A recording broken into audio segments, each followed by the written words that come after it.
Hi friends, welcome back to our channel. Friends, మన channel cricket సంబంధించిన ప్రతి చిన్న అప్డేట్ మన ఛానల్లో రెగ్యులర్ వస్తుంటాయి. ఇంకా మన ఛానల్ సబ్స్క్రైబ్ చేసుకోకపోతే ఫ్రెండ్స్ వెంటనే సబ్స్క్రైబ్ చేసుకోండి అండ్ పక్కన బెల్ని యాక్టివేట్ చేసుకోండి. అండ్ అదే ఇంకా మన వీడియోని లైక్ చెప్తే ఫ్రెండ్స్ వెంటనే లైక్ చేసి మన వీడియోలోకి అయితే ఎంటర్ చేద్దాం. ఫ్రెండ్స్ తప్పకుండా లైక్ చేయండి. లైక్ చేసి మన వీడియో మార్కెట్కి ఫాస్ట్ రీచ్ అవుతుంది.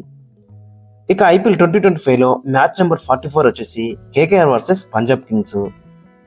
ఇక రెండు టీంలు కూడా మరి ఈ సీజన్లో చూసుకుంటే పంజాబ్ కింగ్స్ మాత్రం డిఫరెంట్ టీమ్గా కనబడుతుంది. మరోవైపు డిఫెండింగ్ ఛాంపియన్స్ కేకేఆర్ మాత్రం టూ మచ్ డిసప్పాయింట్ చేస్తుంది. ఇక పంజాబ్ కింగ్స్ టేబుల్లో చూసుకుంటే 5th ప్లేస్లో అవుతుంది. 8 మ్యాచ్లో 5 గెలిచింది, 3 ఓడిపోయింది. ఇక మరోవైపు డిఫెండింగ్ ఛాంపియన్స్ కేకేఆర్ వచ్చేసి 8 మ్యాచ్లో 3 గెలిచింది, 5 ఓడిపోయింది. టేబుల్లో 7th ప్లేస్లో అయితే ఉన్నారు. అండ్ వీరిద్దరి మధ్య జరిగిన మ్యాచ్లో మరి ఈ సీజన్లో లో స్కోరింగ్ మ్యాచ్ అయితే మనం చూసినాం. దాంట్లో పంజాబ్ కింగ్స్ మనం చూసినాగా ఈస్ట్లోనే లోయెస్ట్ స్కోర్ని అయితే డిఫెండ్ అయితే చేసుకున్నారు. ఇక ఈ మ్యాచ్ వచ్చేసి అక్కడ మరి ఈడెన్ గార్డెన్స్లో జరగబోతుంది. కేకేఆర్ ఒక హోమ్ గ్రౌండ్లో. మరి ఇక్కడ పిచ్ ఏ విధంగా ఉంటుంది? స్పిన్నర్లకు ఫేవర్ ఉంటుందా లేదంటే పేసర్లకు ఫేవర్ ఉంటుందా? స్పిన్నర్లకు ఫేవర్ ఉంటే మొత్తం కొంచెం వాళ్ళకే డిసప్పాయింట్మెంట్ అయితే కనబడుతుంది. ఎందుకంటే వాళ్ళ బ్యాట్స్మెన్సే స్పిన్ని సరిగ్గా ఆడలేకపోతున్నారు. లాస్ట్ మ్యాచ్ మనం చూసినాగా ఇక్కడ మొత్తం స్టార్స్ ఒకసారి మనం చూసుకుంటే 97 మ్యాచెస్లో 41 టైమ్స్ ఫస్ట్ బ్యాటింగ్ వేసి గెలిచిళ్ళు, 56 టైమ్స్ సెకండ్ బ్యాటింగ్ వేసి గెలిచిళ్ళు. యావరేజ్ ఫస్ట్ ఇన్నింగ్స్ కూడా చూసుకుంటే 169, హైయెస్ట్ టీమ్ టోటల్ వచ్చేసి 262, హైయెస్ట్ సక్సెస్ఫుల్ చేసి వచ్చేసి 262. ఇది కూడా పంజాబ్ కింగ్స్ వేసింది గత సీజన్లో. ఇక వీరి మధ్య హెడ్ టు హెడ్ చూసుకుంటే మొత్తం 34 మ్యాచెస్లో 21 టైమ్స్ కేకేఆర్ గెలిచింది, 13 టైమ్స్ పంజాబ్ కింగ్స్ అయితే గెలిచింది. బట్ రీసెంట్గా చూసుకుంటే పంజాబ్ కింగ్స్ వచ్చేసి డిఫరెంట్ టీమ్గా కనబడుతుంది. ఇక టీమ్ సీజన్కి అయితే ఫస్ట్ మనం పంజాబ్ కింగ్స్ టీమ్ చూసుకుంటే మరి పంజాబ్ కింగ్స్ ఇప్పుడే చెప్పుకున్నాం మనం 5th ప్లేస్లో ఉంది. టేబుల్లో డిఫరెంట్ టీమ్గా కనబడుతుంది. బ్యాటింగ్లో కానీ బౌలింగ్లో కానీ 8 మ్యాచ్లో 5 గెలిచింది, 3 ఓడిపోయింది. ఈ మ్యాచ్ గెలితే గిట్ట కొంచెం అప్ ది ఆర్డర్ కూడా వెళ్ళే ఛాన్స్ అయితే కనబడుతుంది. బట్ వీళ్ళకి బ్యాటింగ్లో మాత్రం టూ మనీ ప్రాబ్లమ్స్ అయితే కనబడుతున్నాయి. గత కొద్ది మ్యాచ్ నుంచి చూసుకుంటే 3 to 4 మ్యాచెస్ చూసుకుంటే బ్యాటింగ్ అనేది కొంచెం వీళ్ళకి ప్రాబ్లంగా కనబడుతుంది. కొలాప్స్ అవుతుందని చెప్పుకోవచ్చు. ఇనిషియల్గా చూసుకుంటే ఓపెనర్స్ ఇద్దరు కూడా మంచి క్యామెరాస్తో ఆడుతున్నారు. బట్ దాన్ని పెద్ద కింద అయితే కాణించలేకపోతున్నారు. ఇక నెంబర్ 3 శ్రేయస్ అయ్యర్ కూడా చాలా డిసప్పాయింట్ చేస్తున్నాడు. ఇనిషియల్గా మాత్రం చాలా బెటర్ ఆడించిండు. ఫస్ట్ 3-4 మ్యాచ్లు మాత్రం చాలా బెటర్ ఆడించిండు. బట్ తర్వాత చూసుకుంటే కొంచెం డిసప్పాయింట్మెంట్ అయితే కనబడుతుంది. మరి ఈ మ్యాచ్లో ఏ విధంగా కంబ్యాక్ చేస్తారనేది ఇంట్రెస్టింగ్ కనబడుతుంది. ఇంకా తర్వాత నెహల్ వదేరా ఒక మ్యాచ్లో మంచిగా రాణిస్తున్నాడు, ఒక మ్యాచ్లో టూ మచ్ డిసప్పాయింట్ అయితే చేస్తున్నాడు ఇతను కూడా. ఇక తర్వాత వీళ్ళకి బ్యాటింగ్లో చూసుకుంటే మార్కో స్టోయిన్ ఇస్తున్నాడు. మరి జోస్ ఇంగ్లీష్ని మ్యాచ్ ఆడిస్తారా ఆడివరా, అతని ప్లస్ మరి మ్యాక్స్వెల్ని తీసుకొస్తారా అనేది కూడా చూడాలి. ఇక తర్వాత చూసుకుంటే శశాంక్ సింగ్ కూడా ఉన్నాడు అక్కడ. సో బ్యాటింగ్లో చూసుకుంటే వీళ్ళకి డీప్ బ్యాటింగ్ లైన్ అయితే కనబడుతుంది. మార్క్ హెన్సన్ కూడా ఉన్నాడు అక్కడ. ఇక బౌలింగ్లో చూసుకుంటే బౌలింగ్ మాత్రం చాలా బెటర్ రాణిస్తుంది. గత 4 మ్యాచ్ల నుంచి చూసుకుంటే పేసర్లు కానీ స్పిన్నర్లు కానీ చాలా బెటర్ రాణిస్తున్నారు. హర్షదీప్ సింగ్ రెగ్యులర్గా వికెట్లు తీస్తున్నాడు. జావేర్ బార్లెట్ ఇతను కూడా రెగ్యులర్గా వికెట్లు తీస్తున్నాడు. అండ్ పవర్ ప్లేలో కూడా చాలా బెటర్ రాణిస్తున్నాడు. ఇక మార్క్ హెన్సన్ కూడా చాలా ఇంపార్టెంట్ క్రూషియల్ వికెట్లు అయితే తీస్తున్నాడు ప్రతి మ్యాచ్లో కూడా. సో ముగ్గురు పేసర్లు మాత్రం చాలా బెటర్ రాణిస్తున్నారు.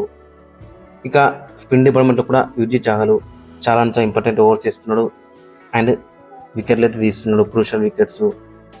ఇక ఒకవేళ స్పిన్నర్లకు ఫేవర్ ఉంటే మాత్రం ఖచ్చితంగా హర్ప్రీత్ బ్రార్ను కూడా ఆడించే అవకాశం అయితే మనకు కనబడుతుంది.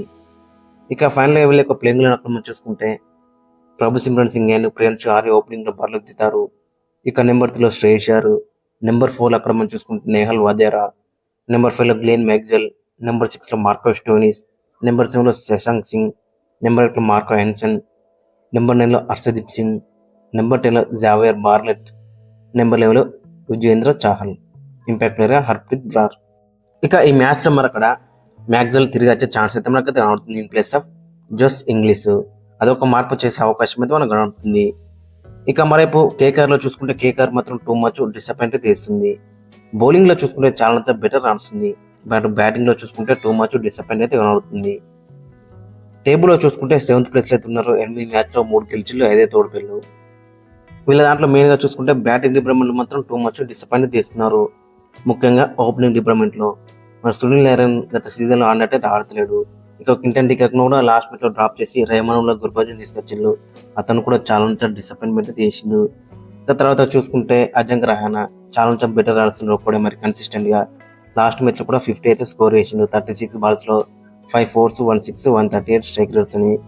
ఇక ఛాన్స్ దొరికినప్పుడల్లా ఇంపాక్ట్ ప్లేయర్ గా వచ్చిన అంగ్రిష్ రఘువంశ్ కూడా చాలా బెటర్ ఆడుతున్నాడు. ఇక తర్వాత చూసుకుంటే వెంకటేష్ అయ్యర్ లాస్ట్ మ్యాచ్ మనం చూసినాగా 19 బాల్లో 14 అయితే కొట్టిండు. ఒక 4 కొట్టలే, ఒక 6 కొట్టలేడు. 73 స్ట్రైక్ రేట్తోని టూ మచ్ డిసప్పాయింట్మెంట్ అయితే చేసిండు. ఇక తర్వాత రింకు సింగ్ 14 బాల్లో 17 అయితే కొట్టిండు. ఇతను కూడా చాలా డిసప్పాయింట్ చేసిండు.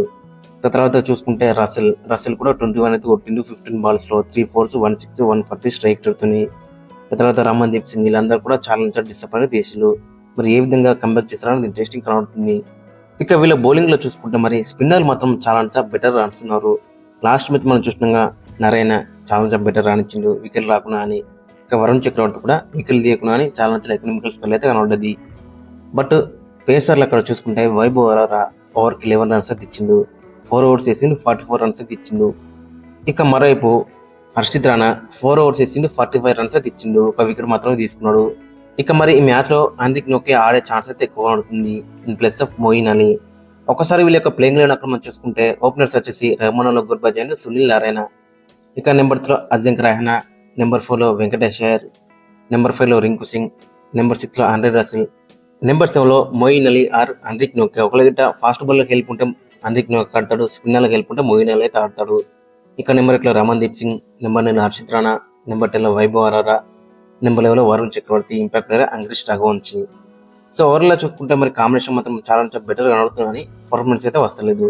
మరి ఏ విధంగా కంబ్యాక్ ఇస్తారనేది ఇంట్రెస్టింగ్ కనబడుతుంది. ముఖ్యంగా మనం చూసుకుంటే రింకు సింగ్, వెంకటేష్ అయ్యర్, రసెల్ మరి వీళ్ళు ఏ విధంగా రాణిస్తారు అనేది ఇంట్రెస్టింగ్ కనబడుతుంది.